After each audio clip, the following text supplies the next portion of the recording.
เสียงกันในวันนี้นะขอเสียงเด้อนะ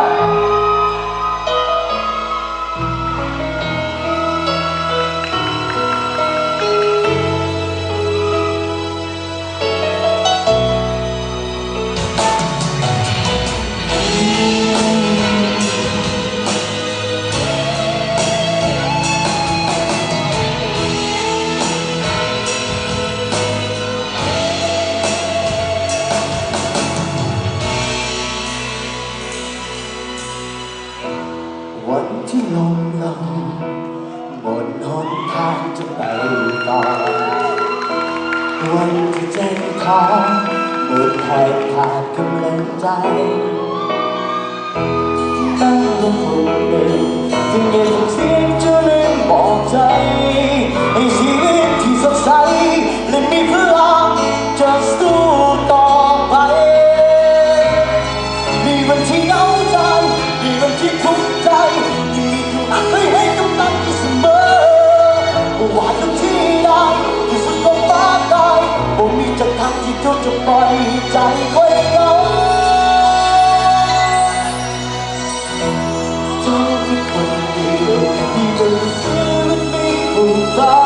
ยตายแทนแสนไกล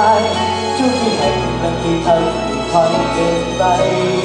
บอกว่าวันนี้สุขที่ได้เพียงใดยิ่งที่จะนับทุกทางกายอุปสรรคก็พังทลายความสุขมีอยู่ในใจเมื่อเรามีกันขอแค่คนหักแค่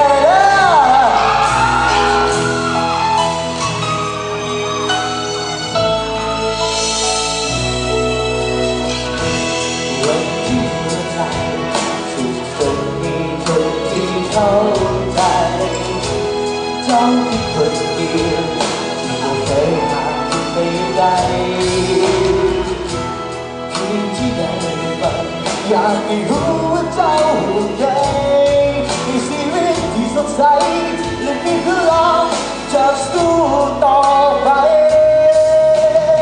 มีวันที่เหงาใจมีวันที่ทุกข์ใจยังมีจุดนักไว้ให้กำลังที่เสมอว่าอยู่ที่ใดอยู่สุดก็ฟ้าไกลผมมีจักรพรรดิที่เขาจะปล่อยใจไว้เราเจ้าที่เคยมีที่จะมีชีวิตนี้เพิ่มมาตายแทนแสนไกลเจ้าที่แห่งตัวเป็นที่เธอที่คอยเดินไปว่าวันนี้จะสุขเท่าใดเพียงใดยิ่งที่ทุกข์นั้นทางกา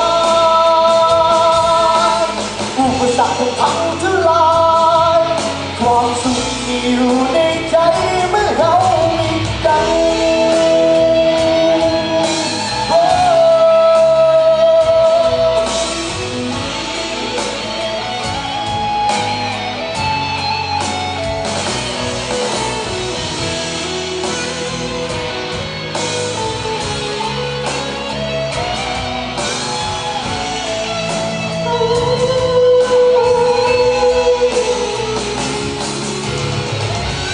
เจ้าที่คนเดียวที่เธอมีชีวิตมีคุณหมายบางคำที่สาใจทุกที่ให้และที่ทำให้คอยเดินไปว่าวันนี้จะสุขเท่าใดเพียงใดที่จะนัดจะทำได้อุปสรรคก็พังทลายความสุขมีอยู่ในใจเมื่อเรา